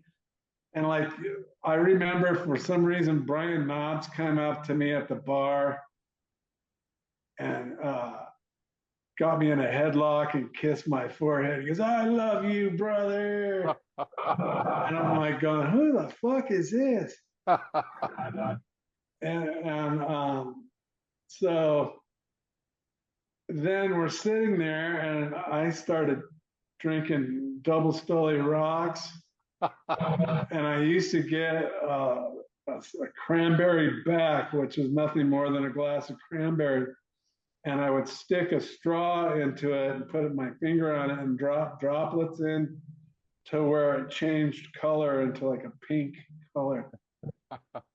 And so I was having quite a few of them, and I could drink with the best of them. Not like it's a thing to brag about, but I could put them down. And they're like going, whoa, the same guy with their 560. The fuck was his name? And he goes, hey kids, you better slow down on those. Like, and I was a seasoned professional even at that young of an age that I wouldn't lose it, you know, and act drunk or obnoxious unless I wanted to. Unless you wanted to. Yeah, exactly. I've been known to tear down the house. But so we ended up come on, come on. This guy's like, come on, Eric, come on, just go watch it. And so they brought a VCR and the tape. And Eric finally gave in and said, okay, let's go check it out. And we went walking down the hallway, and he had a room on the floor, ground floor. And we all walked into his room, and they rigged up the TV. And yeah, I was getting a little gassed up. And so they put the tape on, and I haven't revisited this in a long time. And everybody's sitting on the bed watching it, and they're like, they go, put the Samoan on, put the Samoan on. It's like the first fight. And they watch it, and then they see me mock him with my arms out. That goes down, and he gets the flavor, and Eric's pretty much Eric being serious. And we're walking back to the bar, and he's all, now I'm warmed up, I'm in my element, and feeling pretty confident. And he's all, hey, and they're like, he's all, before that, I mean, he goes, hey, oh my God, I just got one question for you, Eric did. And he goes, do you really want to hurt these guys? And I started laughing, and I looked at him, I go, no. And he goes, oh. I go, no, I want to fucking kill these guys. And I go, literally. And this guy, the 560 guy's like, no. He goes, Eric threw his hands up, that's it. And he goes, no, he's working, Eric, he's working. Don't listen to him. And he's on, no, that's it. And then he walked out the door in a hurried hustle, and he walked down the hallway. And Barry Bloom and the 560 guy and all that go, kids, you just fucked yourself out of a lot of fucking money, man. And I go, that's all right. And he's all, oh, what? I go, I don't give a fuck about money. And he goes, what? You don't care about money? I go, no, I don't care about money. And he goes, you gotta be fucking kidding me. I go, I'm about me. I go, that's who I am. I'm not about money. I'm not motivated by money. When money comes, it'll come, but it's not me. And he's like, oh my God. He's like, put his hand on his forehead and shook his head. Like, oh my God, what kind of fucking Looney Tune do we have? And then the whole party, just like the table of people that were all there, was kind of filtered away. It was kind of metaphoric in a sense, like, yeah, see, unless you got something going on, no one really gives a flying rat's ass about anything. It was like you could take that moment and just encapsulate the whole fucking day.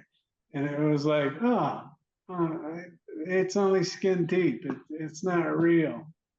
And a little bit about my quirkiness or being weird is I'm kind of that kind of guy. Like, I'm in it for the realism of it, not maybe that's why I took professional wrestling at first glance as not something I would do, because it wasn't on the surface real. Like, you're not really gonna fucking beat somebody up because you're a professional wrestler. The professional wrestlers are tough guys. They're fucking, no doubt about it. But that's not one before the other. You know what I'm saying? You're a wrestler before you can beat somebody up. Whereas to me, it's the opposite. So as long as everybody knew that I could kick ass, I was happy with being the way it happened. Everything has happened the way I'm lucky. I should be deader than a doorknob. I'm so fucking lucky to be here. I'm telling you. Not too many So you had some health problems. Tell us, what were your health problems? You got a new kidney, a new liver. So obviously it was from the peak of the pink vodka drinks. Yeah, absolutely. Yeah, no, ever since I was eighth grade summer and started drinking beers. Oh boy, man. Eighth grade? Eighth grade summer on my Schwinn cruisers. We'd go pimp beer at liquor stores. You can imagine, I think about myself as a eighth grader going, "Hey, sir, can you buy me a 6-pack of beer?" I scrounged up quarters from my dad's ashtrays to get beer, you know. But I had friends right next to me. But yeah, no, I used to throw it down. And one of the reasons why I didn't pursue wrestling with the WWE or up north was I was on my last leg, boy. Once I got to WCW, it was like, are you fucking kidding me? That was like heaven. You know, I went there as a first round draft pick. It was not like I went there trying to break in the business like all these other guys did and work their ass off and hit the road the whole 9 yards. I got scooped up and said, "Here is your wrestling dream on a silver platter. You got every fucking thing you want and then some." And man, it was awesome. Like, so tell us about the power plant. They send you the power plant, correct? And then what happens there? well, see, I know I got off on that, but so that whole WCW thing with Eric that fell through, and then it was like I went on and kept fighting and went to Japan, did all that kind of stuff. And I was like, holy shit, they're going to get rid of the UFC. I got to live. And so I started poking around, like everybody does. I think I talked to Barry Bloom, and it was almost like, ha ha, you got drunk and acted like a fool, and now you're coming back to beg me for a thing. And then Bruce Buffer was the manager for Michael Buffer, who was doing all the WCW things. And he called me up out of the blue and asked me if I wanted to meet up with Hulk Hogan's attorney about getting into WCW, which was at the time the place you wanted to be. Yeah, they were kicking our ass at that time. Yeah, and guaranteed contracts and Ted Turner money. And I'm saying, yeah, sure. So I went up there and talked to Henry in Beverly Hills, in his office there. And he goes, okay, I'm going to go see Eric. I believe it was like 4th of July or something like that. And I'll see if we can put a deal together for you. And he tossed out some numbers, and I was like, well, yeah, fucking get your ass out there right now. And so I'm like, keeping my fingers crossed, going, man, that would be awesome. Fucking, be professional wrestling, make a little bit of money, and fuck, man, how awesome can that be? You got to worry about getting canceled off of the show here. And he comes back and goes, oh, Eric said, I saw Eric, had a long talk with him. He said he wants you, but not right now. And I'm all, well, he goes, yeah, well, he wishes that he could, but not right now. I'm like, oh, fuck, that sucks. He's like, wah, wah, wah. And I don't know, was it F then? WE? Probably WE to add. Yeah, No, that's right when it switched. yeah, it was in Anaheim. And so I don't know how I ended up there, but I ended up meeting, I think, with Bruce and at a Anaheim hotel, and I talked to him down at the in the the bar area, and he goes, okay, right on, he goes, well, we'll think about, you have a problem coming out to Stanford and wrestling with his buddy to see if I was athletic enough. He goes, I know everybody thinks they can wrestle and you've wrestled your whole life and I'm sure you're a great athlete, but it doesn't translate sometimes, taking bumps and that kind of stuff. So yeah, and he goes, so we want to send you out to Stanford in a couple of weeks. I said, all right, you know how to get a hold of me. And once again, I'm telling you, like it was written. My friend used to own a motorcycle shop where these motorcycles would get totaled and he would rebuild them. And it was through his dad. And so I was down in his shop. I'm not like a motorhead or anything like that. Just looking around at stuff and talking to him, from high school. And I'm walking around, and there's this older guy walking around too. Didn't really stand out that much. And he goes, oh, hey, this is Lanny. And I'm like, hey, how you doing? He goes, oh, you know who this is? This is Tank Abbott. I'm like, yeah, not a big fan of that kind of stuff. Then he's, oh, cool. And then he goes, oh, yeah. He goes, do you know Eric Bischoff? I go, that's a name. I go, I'd like to. But I haven't brought him up in a long time. Because I'm good friends with him. I go, oh, you are? He said, yeah. He goes, we fly planes together. Right? And I'm his pilot sometimes. And just small talk, blah, blah, blah, blah, blah. And he goes, well, I know Eric pretty good. He goes, I'll tell him I ran into you. He goes, he's on my cell phone and stuff. I go, yeah, cool. Tell him I'd like to know him better.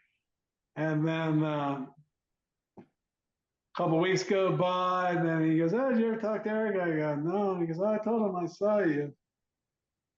And I go, oh, okay. And I go, did you get my or no? I didn't ask him that. And he said, oh yeah.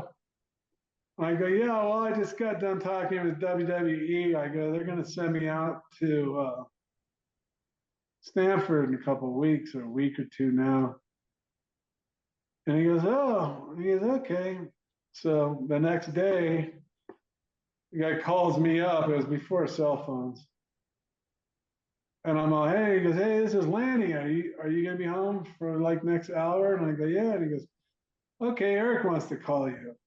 And so Eric called me up. And I'm like, hello. And he's like, hey, I heard you going up north. I go, yeah, I guess so. I guess that's what they call it. And he goes, yeah, well, if you're into glitz and glamour and big buildings and all, he goes, that's the place for you. If you're not, he goes, do me a favor. He goes, I'll set up travel and I'll see you right afterwards, the next day or whatever. He goes, I got to go somewhere. And he goes, we can talk. I said, okay. And I went to Stanford, flew into, was it JFK or whatever, took a town car. met with Pritchard and JR, and they were trying to squeeze me a little bit. I was like, oh, okay.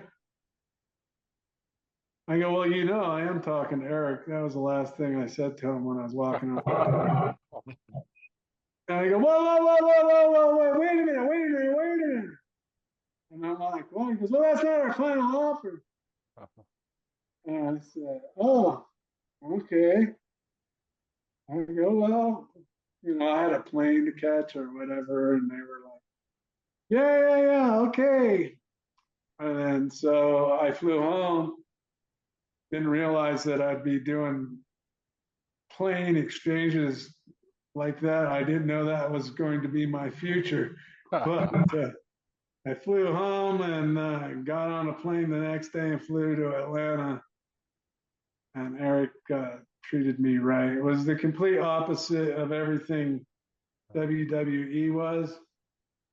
It was the complete opposite. They picked me up in a limo. They took care of me. They did everything the way they said they were going to do. And we shook hands.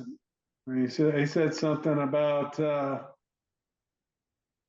you'll be happier here. I go, I'm just into one thing. And he goes, I'm into integrity. And he goes, well, if you're into integrity, then you found the right man. And we shook hands, and Eric's never been nothing but the straight up guy that he's been to me. He's been awesome. Can't say enough good things about him. I don't know. I've heard other people not liking him, but Right, he's a friend of ours. Yeah, a good friend of ours. We think exactly the same. We agree with you about Eric Bischoff and Terry Taylor. Well, there you go. Eric Bischoff's top shelf guy. Yeah, we completely agree. Yeah, so we think he is too. Yeah, he's an intelligent guy too. Very smart. And your time there in WCW, did you enjoy being part of the business, the whole circus? Oh man, like I was like someone swooped me up. He was like the wizard man, like with the fairy dust, man. After I signed that contract, man, it was nothing but, oh my God, this isn't really happening to me. And then, we shook hands and a little rib he did to me. I was like, okay, I guess he was initiating me to what to look forward to. He goes, oh, you don't know how to get out of here. And I don't know if you ever made it into the office up there down in Atlanta, but it's a one-story thing. It's basically a maze. And he goes, go through that door and then go that door and then you'll be fine. Ended up going through the two doors and I was in this little room for like a half hour trying to get out. And then finally one of his secretaries comes and opens up the door and she goes, oh no, Eric didn't send you this way. And I'm like, oh yeah, he did. But before that, he was explaining what he was prepared to pay me and etc. And then he goes, but I'm not going to use you for 6 months. And I'm like, wah, wah, wah. I knew this was coming. And he goes, but you'll be on the payroll tomorrow. So I was on the payroll the next day and I had 6 months just to go play around. And finally the phone rang and he goes, hey, we're going to use you. We're going to introduce you in, I don't know where the hell it was, in Carolina, Charleston. So I'm like, okay, this is going to be awesome. We're going to go there. And then afterwards, we're going to go to the cocktail party and everybody's going to be like a football team. And everybody's going to be, yeah, that was a great show. That's what I was thinking. And when I get done with the show, I think I ran in with Rick Steiner outside of the thing in the audience. And I'm going back to the hotel going, okay, it's going to be cool, Hogan and Flair and everybody's going to be here. And I walk in there and everybody's in clusters. And I'm like, huh, why isn't anybody hanging out? And I'm like, it didn't take me too long to figure out everybody was in competition and there was wars going on that I don't know anything about. So I ended up just kicking it by myself. And then my first introduction to the show was Houston, and it was one of the big holiday, was it Labor Day or something like that at the end of summer, and it was a Houston Astrodome, and flew there, and I made it with a rent-a-car, and mind you, I have no idea. It's like picking you up and just throwing you in the middle of nowhere and going, okay, find your way, figure out what's going on. Yeah. So I find, and they brought some friends of mine with me to be like my entourage. And we finally made it to the hotel. They didn't have anybody's rooms.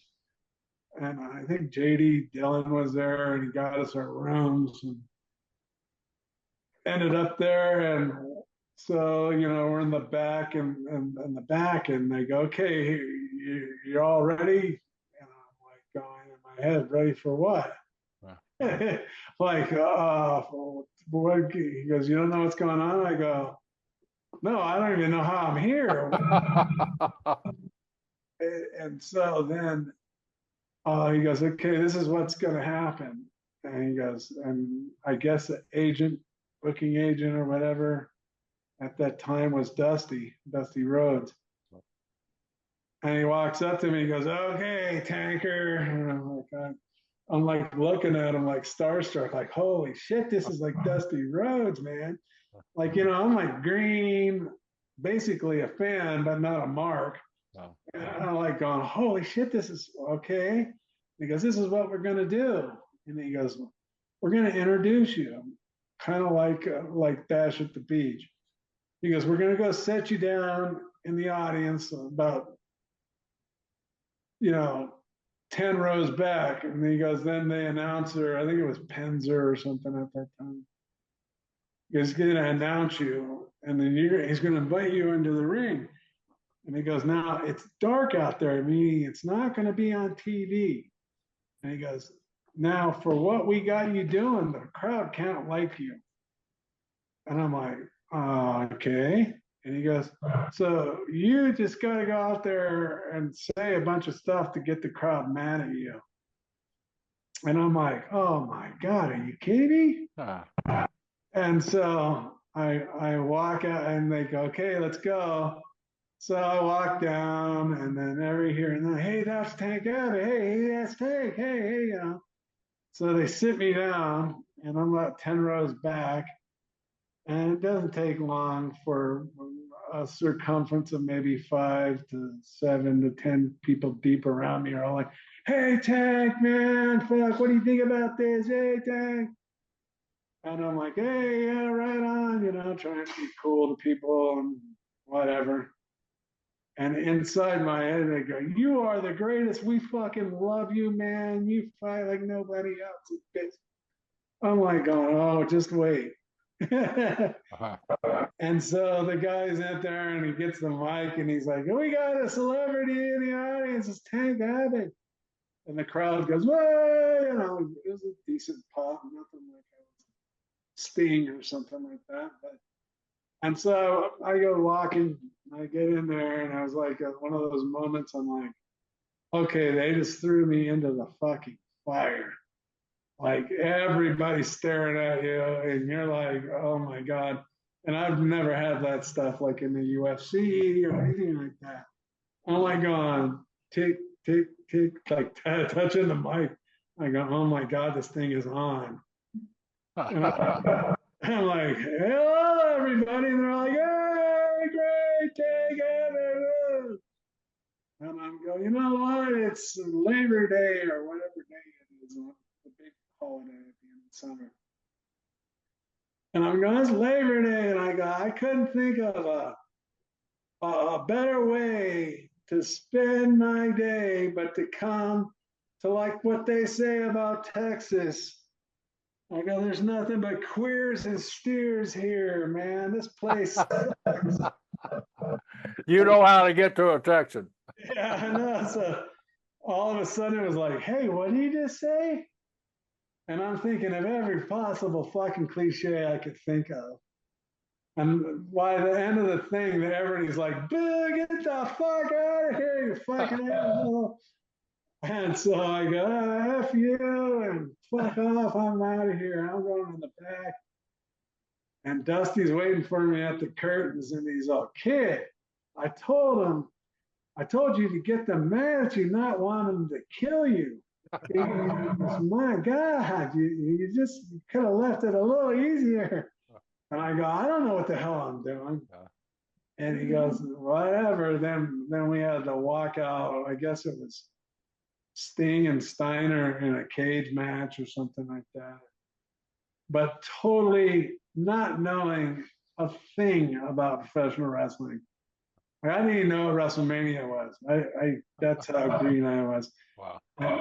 I'm like, Norman Smiley had explained it to me. And I'm like, okay. And then we saw Eric in the back, and he's like, okay, I hope you guys had a great time. Sent me home for a while, and another like 5 weeks or whatever. And then finally he goes, okay. And it was kind of close to what he said, like 6 months. And he said, okay, it's time for you to go to the power plant and learn how to wrestle. And so I ended up going to Atlanta and hanging out there for 5 weeks with Sarge. I don't know his real name. Yeah, the instructor there. Yeah, a little guy. Yeah. He was a pretty cool guy. And then they had that was like their little training camp for all the professional wrestlers that wanted to be professional wrestlers. And I came in there, and most of them, all of them, did not know that I had already contract with Eric and all of them. And so they all thought I was there trying out. And so I was there. I would fly home on the weekends and go back there for the week for 5 weeks. And then they slowly started bringing me in. Paul Orendorff was the head guy there behind the thing. Right. I remember he didn't know who I was. And so he called me into his office.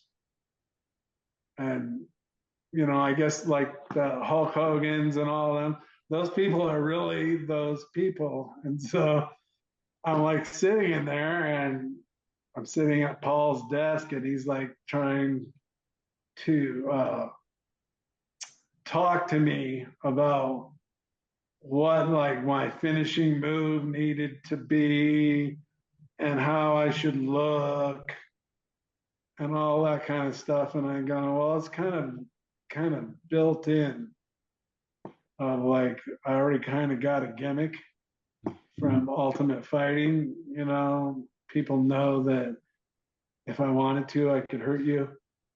And Paul is Paul, just being Paul, Mr. Wonderful. And it was the little guy inside of me that was like going, can you fucking believe this? Mr. Wonderful is sitting on the other side of the desk telling you, bro, you got to do this. And I was just going, this is completely insane. And yeah, it was just one incident like that after another. And I quickly found out that there's like cliques of people that hang out with people, and I tried not to get involved in anybody's cliques or anything. And so I was kind of like the lone wolf. I would bounce around and talk to people and whatever, but after the shows, you could find me drinking with Mean Gene Okerlund. Okay. That's good company. Yeah, that's great company. Speaking of that, you know, you were known to have a brew or two. Who partied the hardest, the MMA guys or the pro wrestlers? How would you rate them? Well, I never hung around with MMA guys, and professional wrestling and professional wrestlers are all secret. You know, you didn't like. I hung out by myself. I didn't really hang out with anybody. Norman was the only one that I would hang out with a little bit, and I would hang out with Mean Gene as far as drinking went. Well, Mean Gene could put one down. He liked that vodka too, didn't he? Oh yeah, he always used to laugh, you know, because I like to have fun, and he would go, "Boy, oh boy, man, too bad you and Andre never hooked up, because you guys would be a dynamic duo of all the shenanigans and things I would find myself in, traveling around, doing things, and going places." I used to instead I would give my rent a car away to one of the boys, and I would ride on one of those credit card buses that would follow you around. Like they set up shop in front of the arenas and stuff like that with their motorhome. I would end up riding with them and partying with them to the next stop, the next stop. But as far as me hanging out with anybody, I was a solo person. But I offered, like Bill with Goldberg and that, like, hey, come on, let's go do this and that. I'd to go party with you for like a night or stuff, but I would never make it like a habit. Weren't you supposed to be in an angle with Goldberg? Well, yeah, that's see, my situation was taken care of. I didn't need to climb any mountains. And so everybody was trying to get themselves over and working an angle and doing all that. And so like I didn't care. So I was like, well, I don't care, whatever. Like with Sid and all those guys left because they were going to put the strap around me. I didn't give a rat's ass. I wasn't, and I bet if I would have made some noise, like there would have been probably they would have put the strap around me, but I didn't care. I was doing fine, and it's so like there were angles like with Bill and others that didn't go the way, well, if it didn't go the way they wanted, they would cry about it. Bill ended up, it was building up, and Bill was beating up a car or something like that. He got a little too into his gimmick, if you will. Yeah. And he was beating up a car, and he cut the tendon on his arm, on his bicep or something like that, which really happened because I was there. He cut some tendon in his arm from beating up a car. And like the thing with Sid was supposed to not win the belt when me and him fought, him and Benoit. That's why he did his little crippler thing. And I didn't get into the politics. And they gave me a call up before and said, hey, you're going to win the strap. And they did all of the stuff and that they're supposed to do. And it's supposed to be like folklore or what have you. And so 5 minutes before the match, they said Sid's going to win. I was like, I don't care. Whatever, it doesn't make that, to me, I'm glad he did win because it didn't mean anything to me. You know what I mean? Like, I'm sure in his life, being world champion meant more than anything to me. I was like, oh, well, I don't have to carry a belt around. You're your own guaranteed contract. You're getting your money either way, right? Yeah, absolutely. That's probably more than sick. Hey, Tank, you've been in the UFC since almost the very beginning, and you've seen it all throughout all the Yes. iterations about how you go through wrestling, through stand up, and all the different disciplines that become the key thing for a certain few years, and something else comes along. What makes a great fighter? I've seen some interviews you've done that said, "Look, jujitsu doesn't make you if you're not tough." But Right. what makes a great fighter and a great, say, UFC fighter? Well, you can learn anything. That's what I'm saying. Like, just because you got a college degree doesn't mean you're smart. Um, and the same thing with jujitsu. Yeah, if you don't know jujitsu, you can get caught in jujitsu and it can stop you. But that doesn't make you tough. And, like Hoist Gracie's a little 200-pound man, 210-pound man. That guy's just a tough nut. I mean, you get smashed on your head like Mike Tyson. He's not like the best boxer in the world, but he's a tough man. And his mental fortitude, his mental toughness, and being a tough man, being able to endure pain, physical pain, and override it and become something. If you know how to put an arm lock on somebody, but someone's punching you in the face while you're doing it and you can't withstand the pain and you're not tough enough to deal with it, that'll make your arm lock nil and void. And it's mental toughness to me. And a lot of people don't like to hear that because they go spend money on learning how to twist a toe, and that doesn't really save your ass from anything. Hey, Tank, one thing, you've been so generous with your time. Thank you. And it's been incredible. But I got to ask you about one iconic moment when you almost threw the guy out of the cage. Yeah.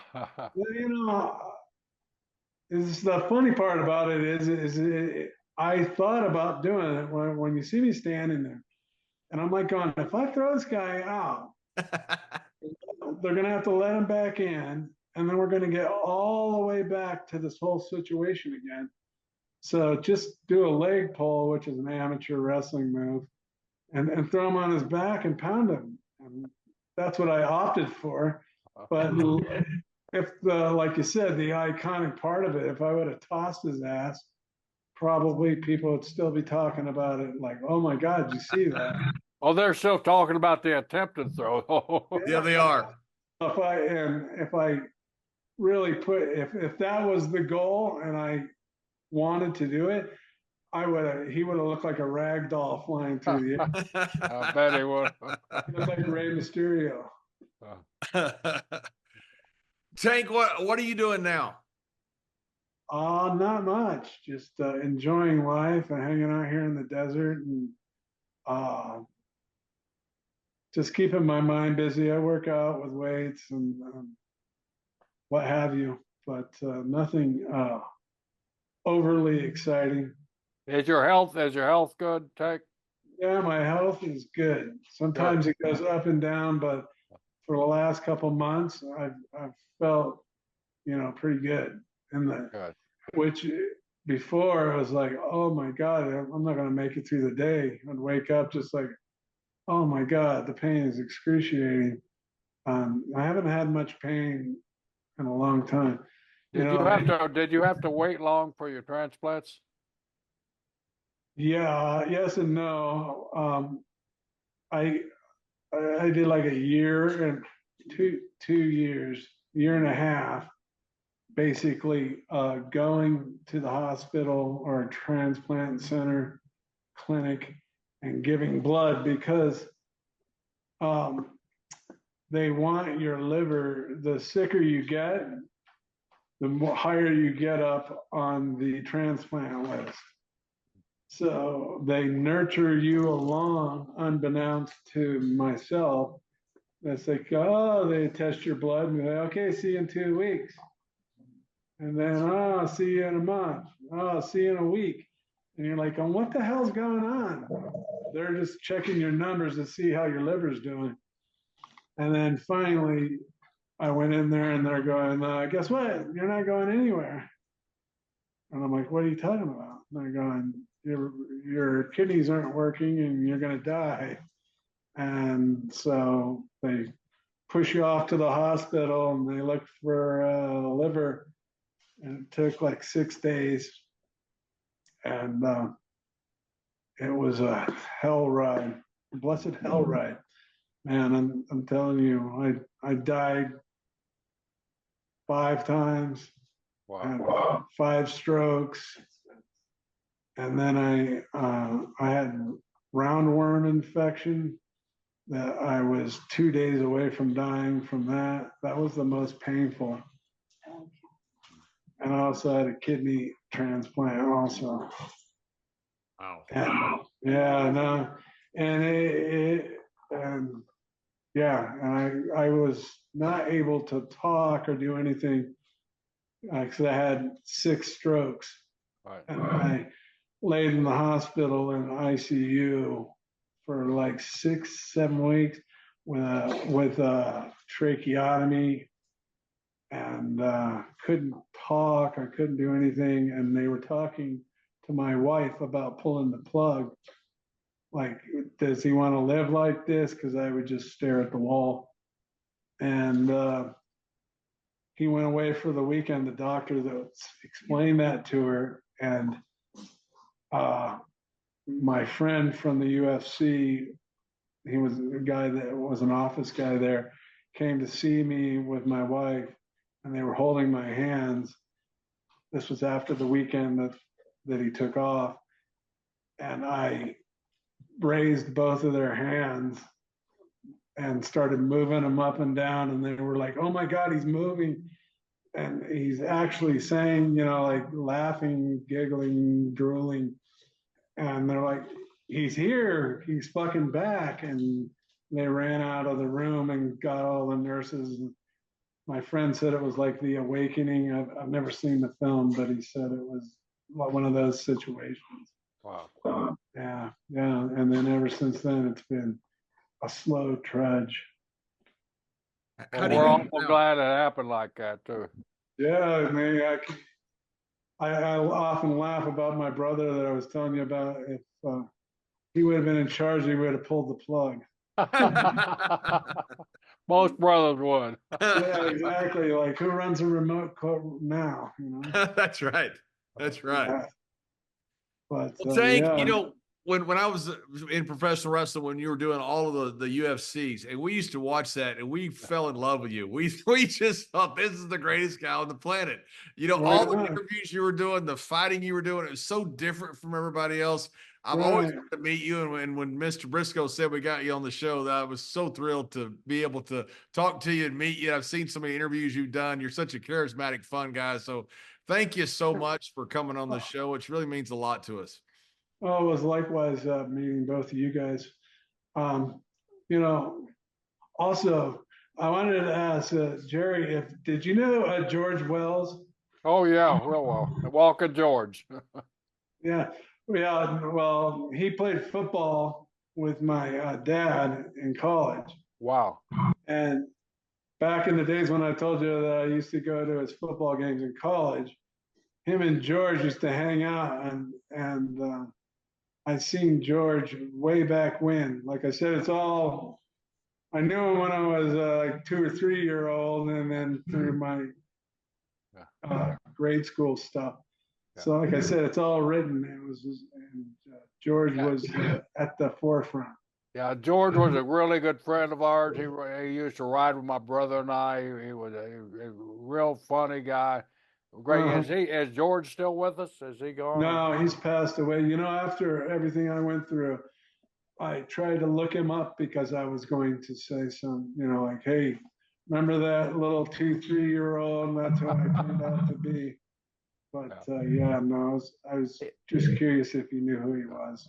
It was so much fun. George was so strange. I think, he was just kind of walking. We nicknamed him Walking George because it always, every time when he talked, he'd always have to walk. And he'd walk around in circles and all that stuff. George was a great guy. So I'm glad we have a mutual friend there. Oh, that's awesome. Right on. That's cool to hear. Well, we appreciate your time. You gave us a tremendous amount of time today, and we wish you well. We hope you stay healthy, and wealthy too. And we still working on the wealthy part. We all are. We can never be wealthy, right? Yeah, exactly. Well, thanks so much. Thanks so much, Tank, for sharing your story with us. Oh, it's my pleasure. You guys have a good day. You too.